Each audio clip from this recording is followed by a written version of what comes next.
유구한 인류의 역사 과정에서 많은 종교가 탄생했고 또 사라졌습니다. 그중 기독교, 이슬람교, 힌두교, 불교는 여전히 인간 사회에 큰 영향을 주는 종교로 우리는 이 종교를 일컬어 세계 4대 종교라고 부르죠. 이 네 종교를 믿는 사람들은 지구 전체 인구의 90%에 육박합니다. 그중 불교 인구는 5억 3천만 명으로 세계 인구의 7%에 해당합니다. 불교의 탄생지는 인도입니다. 부처가 태어나고 걷고 가르치고 깨달은 곳이죠. 하지만 오늘날 인도에서 불교는 사라졌다고 말해도 과언이 아닙니다. 인도로부터 불교를 전파받은 동아시아, 동남아시아, 스리랑카, 티베트 등지에서 아직까지도 불교가 대중종교로 자리잡고 있지만 정작 그 뿌리인 인도에서는 역사 속 유산처럼 남아있을 뿐입니다. 1500년이라는 긴 시간 동안 인도 사회에 깊숙이 영향을 주었던 불교는 어떻게 사라지게 되었을까요? 그 사실을 알기 위해선 불교의 탄생 배경과 역사에 대해 알아볼 필요가 있습니다. 기원전 1500년경, 아리아인들은 힌두쿠시 산맥을 넘어 인도 북서쪽에 자리를 잡습니다. 아리아인들은 원주민을 노예로 삼아 목축과 농사를 짓게 하여 생산력이 늘어나면서 점차 안정을 이루었습니다. 아리아인들은 리그베다 경전을 토대로 브라만교를 창시했습니다. 브라만교는 특정한 신보다는 불, 바람, 천둥 등 자연 현상을 의인화한 신들을 숭배했으며 희생제물을 바치는 제사를 중요시했습니다. 브라만교 사회에서 인간은 태어날 때부터 신분이 결정되었습니다. 사제계급은 브라만, 왕족 무사계급은 크샤트리아, 상인은 바이샤, 노동자 계급은 수드라, 크게 4개 계급으로 구분되었습니다. 그 외에도 최하층인 수드라에도 속하지 못하는 불가촉 천민이 있었죠. 신분이 다른 계급 간에는 혼인이 금지되었으며 식사하고 접촉하는 것까지 규제했죠. 그중 브라만 계급은 복잡한 제사와 의식을 독점하며 일반 대중을 종교적으로 통제했습니다. 깨달음과 해탈은 오직 브라만이 도달할 수 있는 것으로 간주되었고 다른 계급은 그저 복종하며 다시 태어나기를 기다려야 했습니다. 특히 여성은 더욱 심각한 차별의 대상이었습니다. 여성은 교육의 기회를 박탈당했고 종종 남편이 죽으면 함께 화장되는 사티 풍습의 대상이 되기도 했습니다.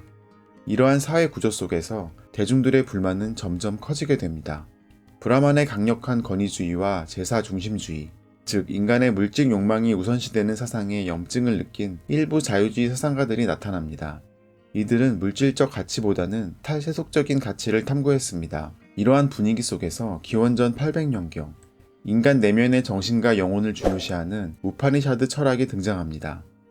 우파니샤드는 우주의 근본 원리인 브라흐만과 개인의 자아인 아트만이 동일하다는 버마이려 사상을 주장하며 이는 브라만교의 중심 사상으로 자리잡습니다. 카스트 제도하의 인도에서 아트만 개념은 신분의 귀천을 초월하여 개인 존재의 고귀함을 일깨운 혁신적인 개념이었습니다. 이는 이후 인도에서 발생한 모든 종교의 중심 사상으로 발전하였으며 동양 정신의 기본 개념이 됩니다. 그럼에도 브라만교는 제사 중심의 형식주의에서 탈피하지 못했습니다. 여전히 제사장인 브라만의 역할에 따라 개인과 우주의 운명이 달라진다고 가르쳤죠. 그 무렵 겐지스 강변, 소왕국의 왕들은 브라만과 손잡고 카스트 계급 구조를 더욱 공고히 하여 하층민을 억압하는 손쉬운 방법을 택하였습니다. 히말라야 산맥 밑자락의 마가다 왕국은 이런 소왕국들 중 하나였습니다. 기원전 6세기 마가다 왕국의 왕자로 고타마 시타르타가 탄생합니다. 29세가 된 시타르타는 생애 처음으로 궁궐을 떠나 세상 구경을 하게 됩니다. 시타르타는 민중들의 처참한 삶, 생로병사를 목도하고 충격을 받아 깨달음을 얻기 위해 왕가의 지위를 버리고 출가를 결심합니다. 시타르타는 6년간의 극심한 고행 끝에 보리수 아래에서 깨달음에 이르렀습니다. 붓다, 곧 깨친 이가 된 것이죠. 이후 약 45년간 인도 전역을 다니며 불교의 교리를 전파하였습니다. 붓다는 사성제와 팔정도를 바탕으로 인간의 운명이란 현세에서도 각자 노력하기 나름이고 모든 사람은 평등하다라고 가르쳤습니다. 불교는 카스트 제도와 브라만교에 반발해 만민 평등 사상을 그 뿌리로 삼아 태어난 것이죠. 이 가르침은 특히 카스트 하층민과 여성에게 해방감을 주었고 빠르게 대중 속으로 파고듭니다. 기원전 3세기경 마우리아 왕조의 3대 왕 아소카 왕이 즉위한 후 불교는 비약적으로 발전하게 됩니다. 기원전 261년 아소카 대왕은 마우리아 제국의 통일을 위해 인도 동부 해안에 위치한 칼린가 왕국을 정복하기 위해 나섭니다. 칼린가 왕국은 치열하게 저항했고 수십만 명이 전쟁 중 목숨을 잃었습니다. 전쟁 후 폐허가 된 도시와 시체들로 가득한 전장을 직접 목격한 아소카는 극심한 회한에 빠졌고 그 충격은 그의 정신세계에 큰 전환점을 가져왔습니다. 아소카는 전쟁을 통해 얻은 영토 대신 자비와 비폭력의 철학을 받아들이며 불교에 귀의합니다. 이후 그는 불교를 국가적 차원에서 후원하며 인도 전역에 불교 사원과 수투파를 세우고 석조와 비문을 통해 불교 교리를 널리 알렸습니다. 또한 아들을 스리랑카로 파견하고 동남아시아로 전도단을 보내는 등 활발한 선교 활동을 시작하였습니다. 불교는 이 시기를 기점으로 인도 국경을 넘어 세계로 퍼져나가게 됩니다. 아소카 대왕의 전폭적인 지지는 불교에겐 오히려 독이 된 듯합니다.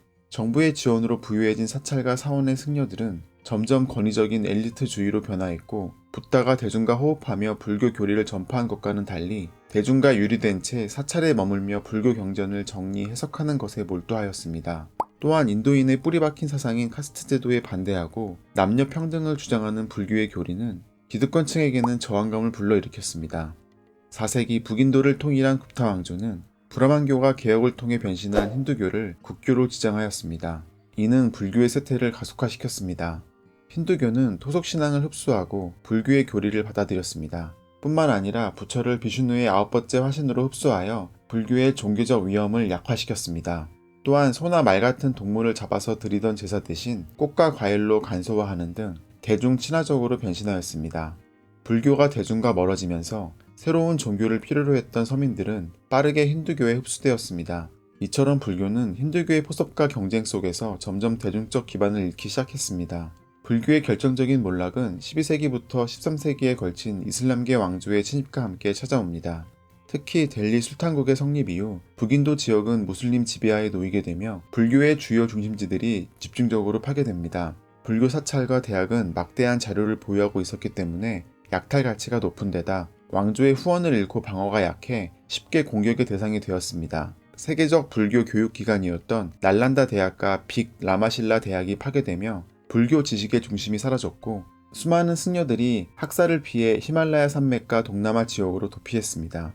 이로써 불교는 인도 본토에서 실질적인 중심 종교의 지위를 상실하고 명맥만 유지하는 수준으로 전락하게 되었습니다. 또한 모든 신자는 신 앞에서 평등하다는 이슬람의 교리는 인도 하층 계급에게 매력적으로 다가왔습니다. 불교의 평등사상에 매료되어 불교인이 되었던 인도 하층민들은 이미 대중과 멀어진 불교를 고집하기보다 이슬람교로 개종하는 것에 거부감이 없었습니다. 이는 불교의 쇠락을 가속화시키는 요인으로 작용하였죠. 이슬람 세력의 탄압은 힌두교도 피해가지 않았습니다.